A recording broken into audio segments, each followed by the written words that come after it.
Bienvenue sur la chaîne Les Jours d'avant. Fermez les yeux un instant. Sentez-vous l'odeur du crayon neuf? Entendez-vous le cliquetis du téléphone à cadran? Ces souvenirs vous parlent-ils? Aujourd'hui, nous plongeons ensemble dans ces moments précieux, ces instants simples qui ont façonné notre enfance. Et vous, quels souvenirs vous reviennent en tête? Le matin de la rentrée, tout est prêt. Le cartable, les cahiers et surtout cette trousse contenant des crayons comptés tout neufs. En ouvrant la trousse, une odeur particulière s'en dégage, mélange de bois fraîchement taillé et de mine graphite.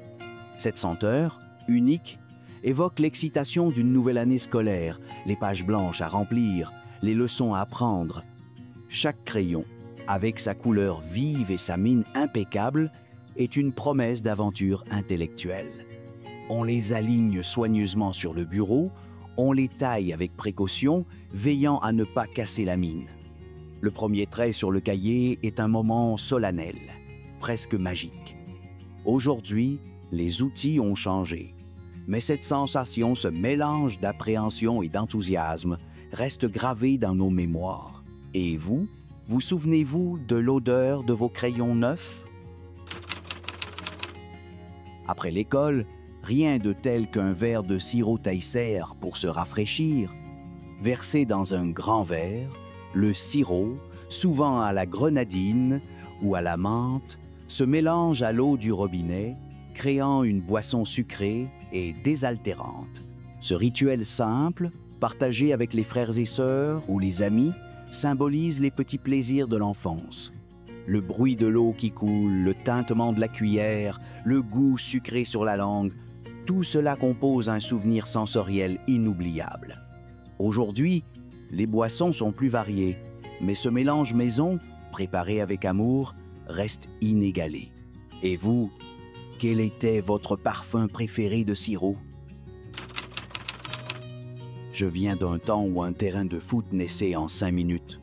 2 pierres faisaient office de cage, et si quelqu'un avait un vrai ballon en cuir, c'était la fête.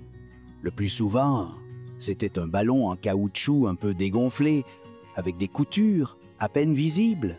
Et l'arbitre, c'était celui qui criait le plus fort. Tu t'en souviens? On jouait partout, entre les garages, derrière l'école, sur un chemin de campagne. L'herbe piquait les mollets, le sable entrait dans les chaussures, certains jouaient même en thon ou carrément pieds nus. L'été, on jouait jusqu'à la tombée de la nuit. L'automne, jusqu'à ce qu'on nous appelle pour dîner. Et l'hiver, en gants trempés après la première chute dans la boue. Le football, ce n'était pas juste un jeu, c'était un rite. Les gagnants levaient fièrement le menton, les perdants lançaient déjà des défis. Demain, on prend notre revanche. Et toujours les disputes. Il y avait main, le ballon est rentré, tu as tiré depuis la ligne. Chacun défendait sa vérité. Et quand quelqu'un ramenait un ballon neuf, on le regardait, on le sentait, on le caressait comme une relique, et on jouait doucement pour ne pas l'abîmer. Sous la pluie, le ballon devenait lourd, glissant. Les pantalons collaient aux jambes, mais personne ne quittait le terrain, parce que partir, c'était trahir l'équipe. Aujourd'hui, les enfants ont des clubs, des maillots, des entraîneurs. Nous, on avait l'âme du jeu. Chacun incarnait un héros. Platini, Papin, Tigana, ou simplement celui qui va toujours au but. Et toi, tu jouais où? C'était qui ton éternel rival? Tu t'approches de cette boîte rouge ou bleue, le verre est terni, à l'intérieur ça sent le métal, le tabac froid, un peu la pluie aussi. C'est une cabine téléphonique. Qui se souvient de ces appels? Une pièce de 5 francs dans la main, un numéro griffonné sur un papier froissé. Tu tournes le cadran, lentement. 1 fois, 2 fois. Chaque chiffre tourne avec un déclic sonore, comme si le téléphone lui-même te demandait « Tu es sûr de vouloir appeler ?» Ces cabines étaient partout devant la mairie, près de la boulangerie, à côté de l'école. Parfois, on entrait à deux pour parler à un copain, parfois pour téléphoner à la radio et passer une dédicace. Et parfois, juste pour entendre une voix, le moment le plus excitant, quand la voix à l'autre bout disait « Allô ?» ou quand elle ne disait rien, et tu recommençais, juste pour entendre à nouveau le bruit du cadran. Il y avait dans ce geste là quelque chose de presque magique. Certains y déclaraient leur flamme en chuchotant, d'autres appelaient leur mère. « Je vais rentrer plus tard, ne t'inquiète pas !» Et parfois, on restait là, à serrer le combiné, juste en espérant qu'on nous dise « Moi aussi je t'aime ». Aujourd'hui, les téléphones sont dans nos poches. Tout est rapide, silencieux. Mais ceux qui ont connu la cabine sous la pluie, avec le cœur battant et une pièce chaude au creux de la main, savent ce qu'est un vrai appel. Et toi, tu te souviens encore du numéro de téléphone de ta maison d'enfance? C'était le début des années 80.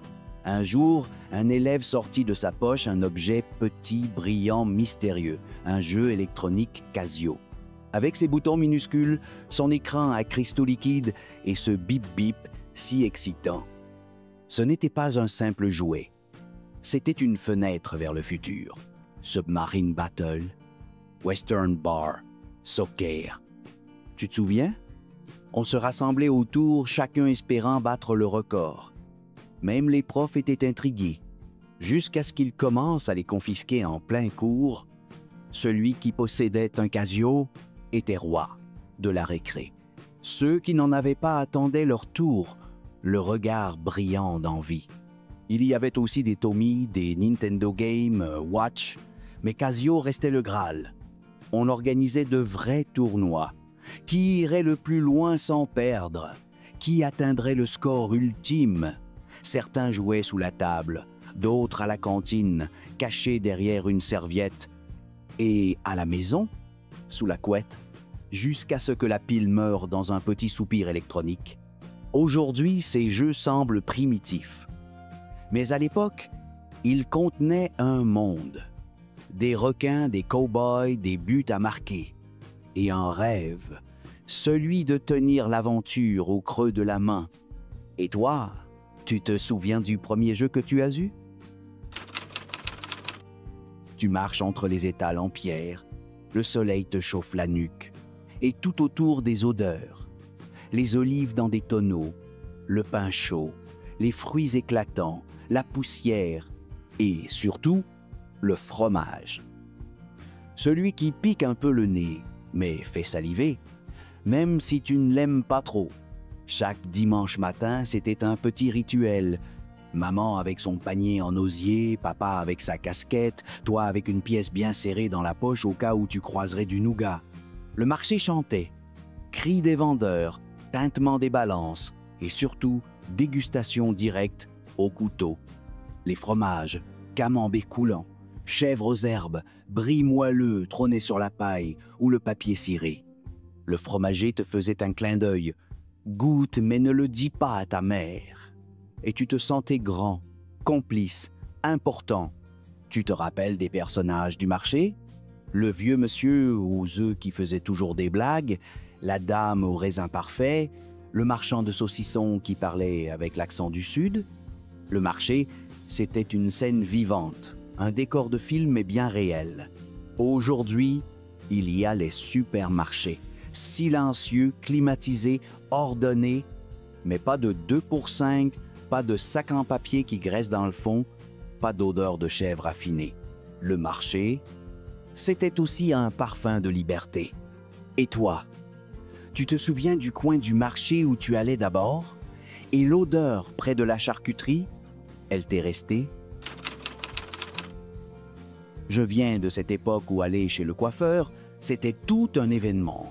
Pour un petit garçon, c'était presque une cérémonie. Tu t'installais dans ce fauteuil énorme, qui montait avec un levier en métal. Face à toi, un miroir immense. Et autour, une odeur de lotion à la lavande, de cire, de savon à raser. Dans les années 70, 80, les salons avaient chacun leur univers. Chez les hommes, ça discutait politique, sport, pêche. Chez les femmes, Les sèche-cheveux boulaient sur la tête comme des casques de cosmonautes. Maman lisait modes et travaux, et toi, tu espérais qu'on te laisse un pif gadget. La première vraie coupe, celle qui te changeait le visage, restait gravée. Certains demandaient comme le chanteur, d'autres voulaient les mèches gélifiées qu'on avait vues à la télé. Et les filles? Entre les rubans, les pinces, les lacs, c'était une armée de coiffures. Tu avais peu être ta coiffeuse, celle du quartier, celle qui connaissait ton prénom et te disait « on raccourcit autour des oreilles » comme si les oreilles poussaient seules. Aujourd'hui, les salons sont design, connectés, avec café offert et musique lounge. Mais il n'y a plus ces voix, ces chuchotements, ces coups de peigne qui grattent un peu le crâne, ni ces moments d'intimité dans un fauteuil qui sentait la crème et la patience. Et toi, tu te souviens de ta première coupe que tu trouvais trop stylée ou de celle que tu as détestée? La nuit est tombée. Les parents pensent que tu dors. La lumière est éteinte, mais sous la couverture, une lampe torche éclaire les pages. Dans tes mains, un album d'Astérix. Froissé, feuilleté 1000 fois, avec une odeur de papier en crayon qui excite l'imaginaire. Astérix n'était pas qu'une BD, c'était un monde.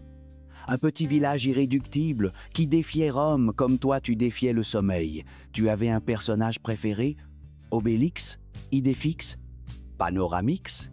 Les noms eux-mêmes étaient déjà des histoires. Tu lisais et tu riais. Pas toujours parce que tu comprenais, mais parce que tu sentais que c'était intelligent. Et les dessins, tu les reproduisais parfois avec ton crayon compté sur un cahier de brouillon. Les bulles explosaient. Bang, crack, zou. On les trouvait chez le marchand de journaux, à la bibliothèque, chez les cousins, et si quelqu'un en avait un nouveau, c'était comme un trésor. On le lisait à 2, à 3, à voix basse ou en se disputant la page. Aujourd'hui, les enfants ont des tablettes. Mais aucun écran ne remplacera ce frisson sous la couverture, cette lumière tremblante, ce chute à chaque bruit de pas dans le couloir. Et toi, ton préféré, c'était Astérix chez les Bretons, Le combat des chefs ou Obélix et compagnie? Tu te souviens du cinéma de ton quartier? De ce moment où tu sortais de la salle, encore ébloui par le film, et où tu t'arrêtais devant les affiches. Elles étaient grandes, brillantes, accrochées à la vitrine ou sur les murs, et tu les voulais. Parfois, tu demandais à la dame du guichet « Est-ce que je peux la voir quand le film sera fini ?» Et parfois, elle disait oui. Une fois chez toi, l'affiche prenait place sur le mur au-dessus du lit. Elle partageait l'espace avec des pages de magazines découpées, des photos floues d'un vieil appareil, des dessins faits à la main. Ces affiches n'étaient pas que décoratives. Elle disait « Voilà ce que j'aime, voilà qui je suis ». Il y avait celle de Louis de Funès, les comédies avec Belmondo, les films d'action, les aventures spatiales ou les dessins animés japonais. Tu te souviens de celle de La Boum ou de L'aile ou la cuisse? Même si le film était moyen, si l'affiche était belle, elle restait.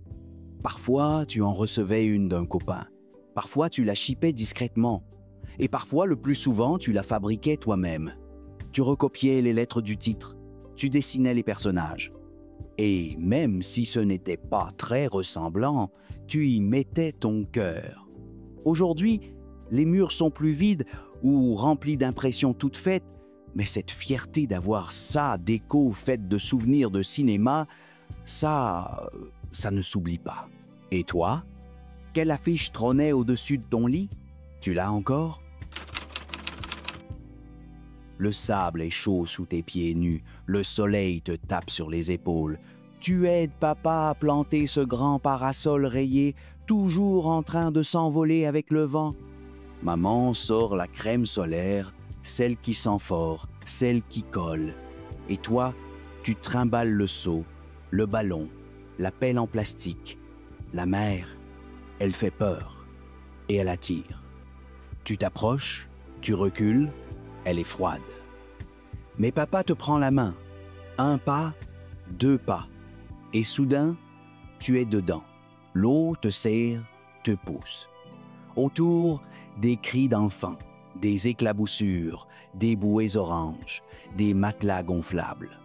Et puis cette phrase « Ne bois pas la tasse ». Sur le balcon de la location, les serviettes sèchent au vent. Le soir, on marche en mangeant une glace, la peau encore tiède, un peu rouge. Tu as peu être pris un coup de soleil, mais tu t'en fiches. C'est les vacances, c'est la mer. Peu importe l'année 1973, 1978, 1985, l'image reste la même. Celle d'un moment simple, mais immense, d'une découverte, d'un été. Aujourd'hui, on réserve des transats, on choisit les plages sur Internet, mais rien ne vaut le bruit du sac plastique rempli de sandwich, la nappe qui s'envole, ou la sensation de marcher dans le sable brûlant jusqu'à l'eau. Et toi, c'était où ta première mer? Et de quelle couleur était-elle dans ta mémoire? Une petite boîte métallique, jaune, avec des lettres en arabesque. Elle tient dans la main, elle se glisse dans une poche, elle s'ouvre d'un clic discret. Dedans, des cachous la Johnny. Forte, anisée, piquante, pas vraiment faite pour les enfants et pourtant adorée. Tu te souviens? En classe, tu la sortais sans te faire voir. Un cachou dans la bouche, la boîte, vitre fermée. Et ce goût intense qui envahissait la langue, parfois trop fort, parfois délicieux, et toujours interdit. Quand la boîte était vide, c'était presque un deuil. Tu la secouais, espérant qu'un dernier bonbon s'y cache. Elle faisait un petit bruit métallique qui attirait l'œil du prof. Et là, toi viens au tableau. Ou pire, confiscation. À la maison, ces bonbons étaient pour la gorge, pour les grands, pour les invités, mais nous, on savait qu'ils étaient pour survivre à l'ennui du cours d'histoire ou au froid du matin dans la cour. Aujourd'hui, les enfants ont des bonbons colorés, des chewing-gums, des sucettes, mais aucun ne donne cette sensation d'être un peu rebelle, un peu secret. Et ce parfum de réglisse forte, il est resté quelque part, dans les souvenirs. Et toi, tu faisais partie de ceux qui osaient croquer un cachou en classe? Tu t'installes sur la banquette arrière. La voiture sent le cuir usé, l'essence, parfois la cigarette et la musique. Sur le tableau de bord, une radio avec de gros boutons rouges, nostalgie. C'est nouveau 1983, mais ça semble déjà faire partie de la famille. D'abord une vieille chanson, puis la voix du présentateur. Tu regardes par la fenêtre, les champs, les panneaux, relais routiers, l'autoroute qui tremble sous la chaleur. Et papa chante, un peu faux, mais très fort. Et toi, tu souris. Parfois, la radio grésille. Il tape dessus, mauvais contact. On rigole. Parfois, la chanson coupe au milieu. Parfois, c'est celle qu'on attendait. Et tout le monde se tait. Juste écouter. Ensemble, ton endroit préféré dans la voiture, coincé contre la portière, à moitié couché, ou bien au centre, là où tu pouvais tout observer. Tu te souviens du bruit du vent, du ronron du moteur et du parfum du plein d'essence? La radio, elle faisait le lien entre tous ces sons. Aujourd'hui, les voitures ont Spotify, Bluetooth, assistants vocaux.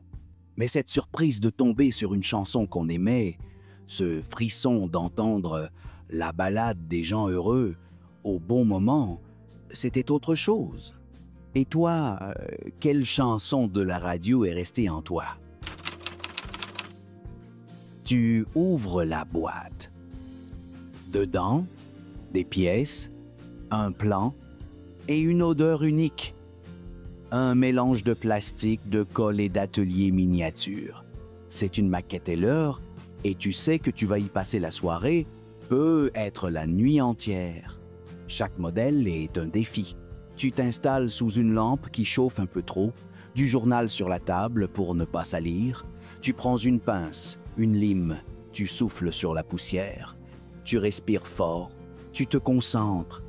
Mirage 3, Concorde, Rafale. Ton escadron prend forme. Parfois, papa passe et dit « Tu avances bien ?» Il aide, il tient les ailes pendant que tu colles. Ensuite, c'est la peinture. Tu trembles un peu, mais tu veux que ce soit parfait. Parfois, ça coule. Parfois, c'est magnifique. Tu te souviens des couleurs?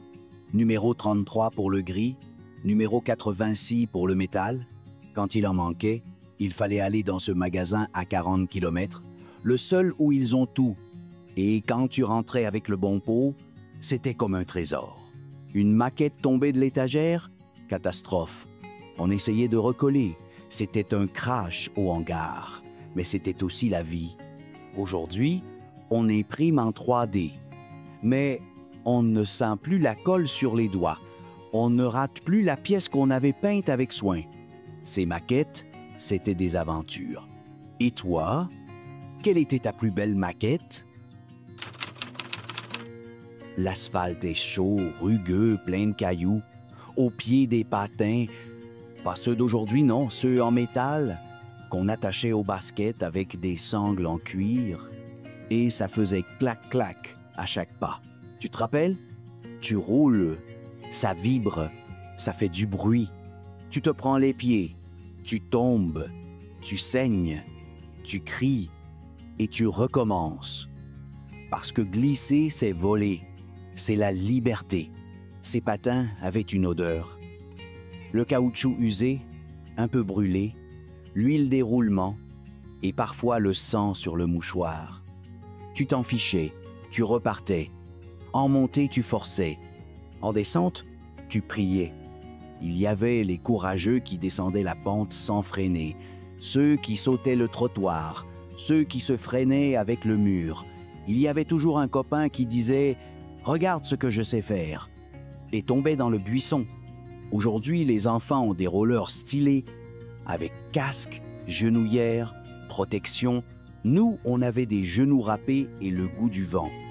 Et toi, tu te souviens du bruit de tes patins sur le bitume et de la sensation quand tu allais trop vite? Le ciel rosit, les guirlandes s'allument une à une et soudain, tout vibre, tout chante, tout sent le sucre et la fête. C'est la fête foraine, pas celle du jour, celle du soir, celle qui fait battre le cœur plus vite. Dans ta main, une pièce bien serrée. Dans l'autre, l'espoir de gagner une peluche peut être le gros nounours suspendu au-dessus de la pêche au canard. Les voix se mélangent. Les haut-parleurs crient « Allez, on y va !» Les moteurs grondent. Les gens riaient, courent, mangent. Et cette odeur, barbe à papa. Une spirale rose et collante qui fond sur la langue. Tu en as plein les doigts, plein les joues, et tu es heureux. Elle est faite devant toi, comme un petit miracle sucré. Il y a le manège qui tourne, le train fantôme qui ne fait même pas peur, les autos tamponneuses, les tirs à la carabine. Les adultes jouent, les enfants crient, les ados se frôlent les mains. Quelque chose flotte dans l'air. De l'amour, de l'excitation, de l'insouciance. Le soir, on rentrait les bras fatigués, les poches pleines de tickets froissés, le cœur rempli de lumière. Même si on n'avait rien gagné, on avait tout emporté. Le bruit, l'odeur, le goût. Aujourd'hui, les fêtes sont plus calmes, plus propres. Mais elles n'ont plus ce frisson, ce désordre joyeux, cette magie. La fête foraine, c'était le monde en miniature qui brillait pour toi. Et toi, tu te souviens de ta première barbe à papa? Des sons, des odeurs, des éclats de lumière, et tout cela vit encore en nous. Merci d'avoir traversé ces souvenirs avec nous. Comté, Taisser, Casio, les maquettes, la mer, ils sont là, dans un coin du cœur. Et vous, que voudriez-vous ajouter? Écrivez-le en commentaire. Et si ces images vous ont touché, un petit « j'aime » nous le dira. D'autres souvenirs vous attendent ici, bientôt.